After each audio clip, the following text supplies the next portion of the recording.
A very good evening and a very warm welcome to the Biz RoundUp on another weekend. I'm Ashing Sani Veerasinghe. Let's have a look at the headlines first.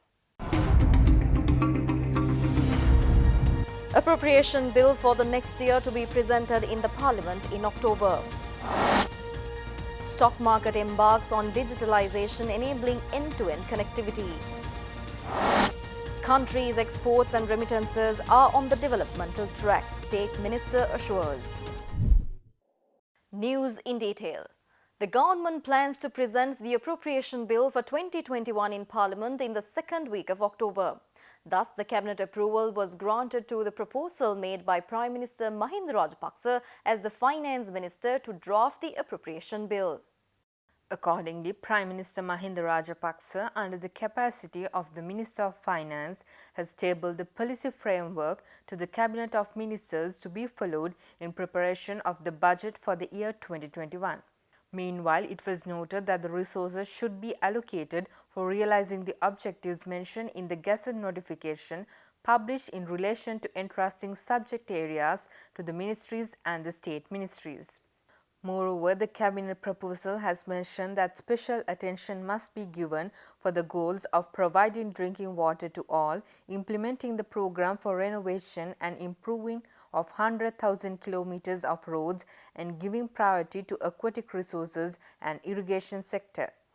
Significantly, it was stressed that the resources should be allocated for the state investment programs following the cost management methodologies under the prevailing circumstances, since the estimation reveals that the state revenue for the 2021 would be approximately 10.2% from the gross domestic production.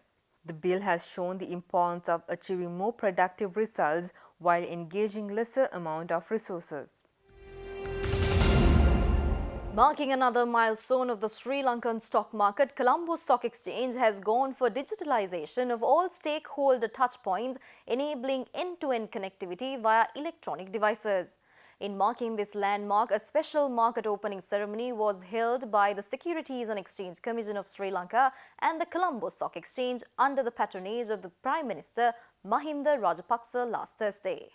The launch event themed Hyperleap to the Future was also attended by the State Minister of Money, Capital Market and State Enterprise Reforms Ajit Niwad Cabral, State Minister for Gem and Jewellery Related Industries Lohan Ratwata, Secretary to the Treasury and Ministry of Finance S.R. Artigaler, and by other distinguished invitees from foreign missions in Sri Lanka, stockbroker firms, listed companies and the Sri Lankan business fraternity. A strategy was formed to digitalize all stakeholder touchpoints, enabling end-to-end connectivity electronically with an interactive user interface and user experience. The first phase of this initiative was to convert paper-based statements to electronic form and to facilitate companies listed on the CSE to pay dividends electronically to shareholders. As part of the second phase of the initiative, the CSC and SEC launched a transformative digital offering through the new CSC mobile app, an end-to-end digital onboarding and online account opening feature that removes the barriers to entry for new investors and enables any eligible prospective investor around the country to open a central depository system account to trade in the market without the need to visit a branch office. The event also featured a further revamp of CSC and SEC digital touchpoints, including new CSC, SEC and CDS websites, which were relaunched with user-friendly interfaces. With the new online account opening feature offered by the CSC mobile app, prospective investors can now get started with investing instantly with their account opening, trading and settlement, and monitor their accounts anywhere and anytime they want. Addressing the CSC's event, its chairman Dumit Fernando highlights that the new digitalization program of the CSC enables in achieving the goals to revitalize long-term capital mobilization for businesses and to enable wealth generation for all citizens. At the CSC, our mission is clear.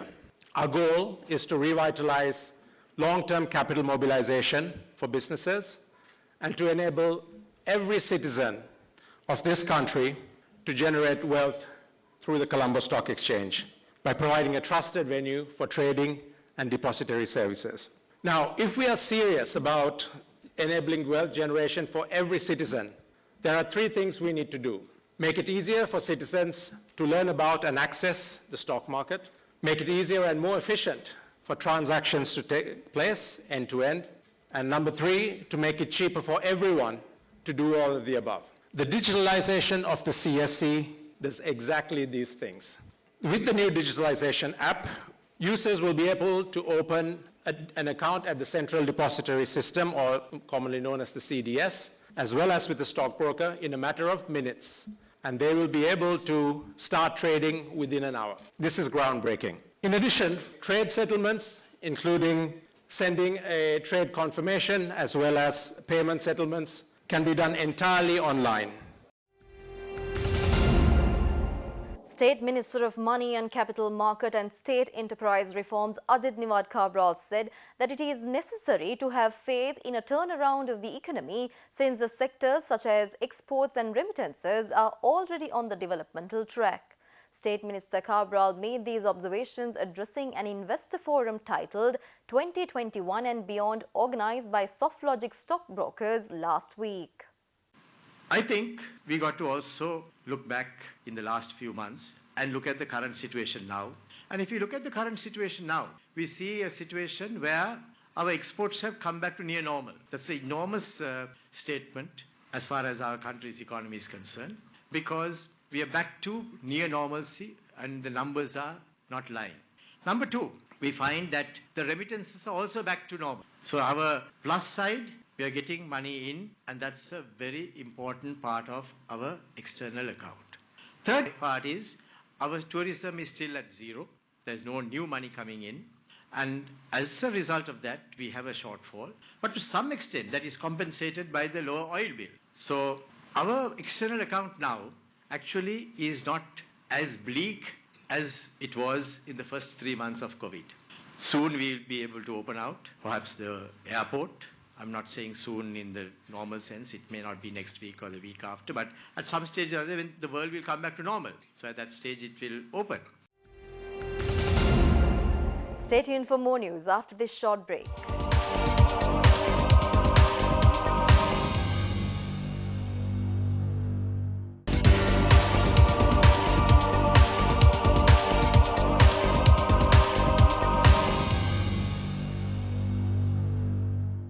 Welcome back after the break.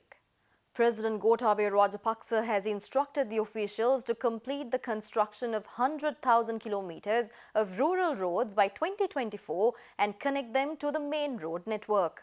President made these observations at a discussion held at the Presidential Secretariat last week on the future plans of the State Ministry of Rural Roads and Residual Infrastructure. President also emphasized that the construction of 100,000 kilometers of rural and by-roads throughout the country should be done in an environmentally friendly manner. President said that new bridges should be built to replace small bridges and canals. Moreover, President also stressed that all institutions, including the environment, wildlife, forestry and archaeology, which should approve resource mobilization, should meet at the district level and give prior approval. It was also decided to plant 2 million different types of saplings on both sides of the main roads. On the other hand, addressing a discussion held at the Presidential Secretariat on the future activities of the State Ministry of Warehouse Facilities, Container Yards, Port Supply Facilities and Boat and Shipbuilding Industry Development, President Gotabaya Rajapaksa said that Sri Lanka can use its unique locational advantage to become one of the world's leading maritime hubs. President Rajapaksa pointed out that development goals could be achieved speedily by developing our port facilities by emulating the world's most advanced ports as examples. The President emphasized the need to develop our ports to a higher level that would make them capable of attracting world's largest cargo ships, each with a capacity of 24,000 containers. The President further said that the port system should be developed to cater to the needs of international vessels plying close to the country, and in parallel to these initiatives, ports in Colombo, Galle, Trincomalee, Kankasanture and Oluwil should be developed. It was also discussed to construct new warehouse facilities in areas such as Ratmalana, Paliaguda and Wayanguda to promote Colombo port as a transshipment hub. Chairman of Palwatha Dairy Industries Limited, Arya Sela Vikramanayaka, stresses that there is no need of importing milk powder if Sri Lanka makes use of all 1.3 million dairy cattle in the country. Accordingly, Chairman of Palwatha Dairy Industries, Arya Sela Vikramanayaka, made this assurance, speaking exclusively to our television following President Gotabaya Rajapaksa instructing officials to implement a plan to meet the local demand for liquid milk. 240,000 being milked out of 1.3 million cows. All what you need is put tanks and collect it and bring it to process it. Or the farmers take their own milk in that area and use it without using imported milk. So now all what you need is government to stop importation and or let them import, but keep the tax protection like what they did in India. They put a tax protection, 160 rupees tax. Milk is made in India and the largest producer in the world and the largest single producer in the world. So we can be same and because same background and save this $400 million that is going out of this country. Milk powder should not be kept more than 6 months because after 6 months it gets spoiled on its own. Any powder packet from overseas has 2 years life. Then that only confirms how much of chemicals in it. So we have enough milk in this country. In keeping with President's vision, we need to get this country self-sufficient. Speaking further, Chairman of Palwatha Dairy Industries, Arya Sela Vikramanayaka, added how Palwatha Industries has leveraged on the international markets in exporting local dairy products and bringing foreign exchange to the country. Any given time, I have 100 tons of milk powder in our store while we are moving 15 to 20 tons daily to Colombo and other outlets. And there is a backlog. And butter, same. The country's requirement is about 1.5 tons a day. And one factory can produce much more than that. I have 3 factories. So we have to export because we are buying $5,000 million worth of cars, motor bicycles from Japan. And they also have to buy something from us. And so is to Japan for butter and milk powder to China because China is a total import of milk powder and China should be buying it because we have about $6,000 million worth of loans, debts and buying various goods from China. So they had to trade with us because this central bank is releasing money and then the government, they also must ask, government must say, okay, we are buying so much, at least buy milk powder and butter. That is how we earn foreign exchange. That is how we save dollars to this country. The Board of Investment has given the approval to set up a sea cucumber processing factory in Jaffna, which will provide job opportunities to the local communities and enhance their livelihood in the northern province.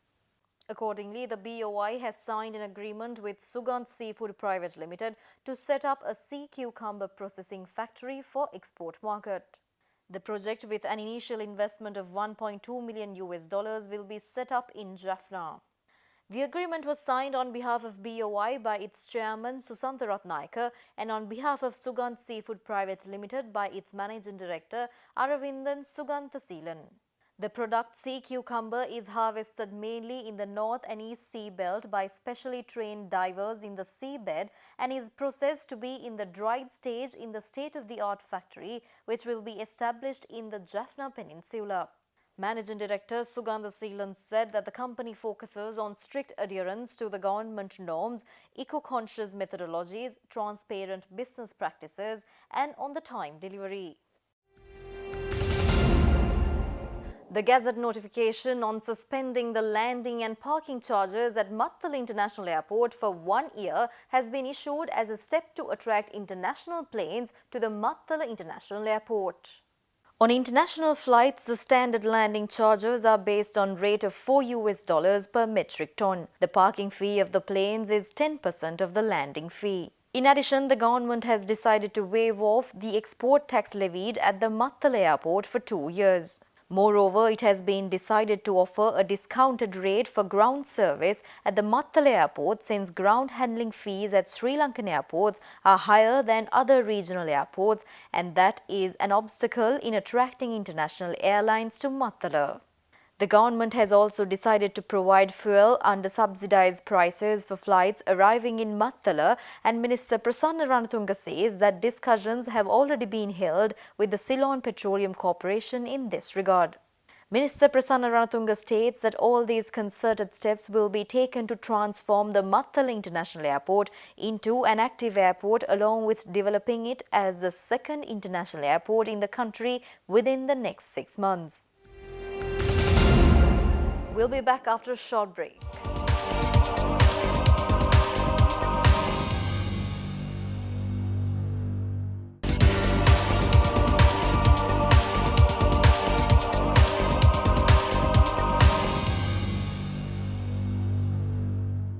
Welcome back after the break. The latest central bank report shows that the earnings from merchandise exports surpassed $1 billion mark in July this year for the first time since January 2020, recording a positive year-on-year growth for the first time since February 2020. Meanwhile, the level of gross official reserves of the country has increased to $7.1 billion by the end of July 2020, with the receipt of SARC Finance swap facility from the Reserve Bank of India. Accordingly, the CBSL report states that merchandise imports remain subdued with the continuation of restrictions imposed on the importation of non-essential goods, recording a decline of 24.6% to $1,294 million. The deficit in the trade account has narrowed by $509 million in July 2020 to $209 million from $717 million in July 2019. In the meantime, earnings from merchandise exports continued to increase to $1,085 million in July 2020 from $894 million that was recorded in June 2020, with the gradual recovery of both domestic and global supply and demand chains and efforts by the government to support the export industries. Meanwhile, earnings from agricultural exports increased significantly in July 2020 on a year-on-year basis, and except unmanufactured tobacco and seafood, all subcategories of agricultural exports recorded increases. Industrial exports also recorded a growth in July 2020 year-on-year for the first time since February 2020. On a year-on-year basis, earnings from merchandise exports recorded a growth of 8.7% in July 2020, and this positive growth, observed for the first time since February 2020, emanated from the increased earnings from all three major categories of exports, namely agricultural, industrial and mineral exports. Now we have a subject expert at First Capital Holdings bringing you a detailed review on the stock performances for the past week, along with the stock forecast for the coming week to assist the traders in the decision-making procedure. This week, we saw a major upsurge in the market as the index climbed over 200 points with a continuous upsurge on all the days. On Monday, the market started off slightly slower. However, as the week progressed, the aggressiveness of investors significantly increased as we saw the highest gain in recent months on Thursday, with the market surging by 73 points. Now the market has reached almost an 8-month high as the index has exceeded 5,700 points. Turnover levels have significantly increased, and now over the last 2 to 3 days we've seen turnover levels over 3 billion rupees, with the number of trades exceeding 20,000 trades. So with that, we can see that there's heavy retail activity in the market with strong buying interest coming from the retail community. However, there is buying interest also involved in by high net worth individuals and institutional activities as well. Bringing the forecast for the coming week, First Capital Holdings highlights that the positive momentum of the market will continue in the coming week with the reduced interest rates. On a significant note, Head of Research of First Capital, Dimanta Mathiv explained that the buying interest will be shifted towards the blue chip counters from the mid to small cap counters. In the upcoming week, we feel that the positive sentiment that we came along over the last week is likely to continue in the upcoming week as well. The very low interest rate environment is significantly making inroads into the equity market with fund flow significantly moving towards the equity market. We can see more and more retail activity coming into the market, and with that strong buying interest is emerging from the local segment. However, almost over the last few weeks, we've mostly seen mid to small cap counters gaining activity. However, we believe that there is likely to be a small shift from that approach towards the blue chip counters. So we feel that now buying interest is likely to come into the blue chip counters as they seem to be significantly undervalued now comparatively. However, on the foreign front, we feel that the net outflow that has been there on a continuous basis throughout the year is likely to continue this week as well. And that's all the news for today. See you tomorrow with State of Business at 7:45 p.m. Until then, take care. Goodbye.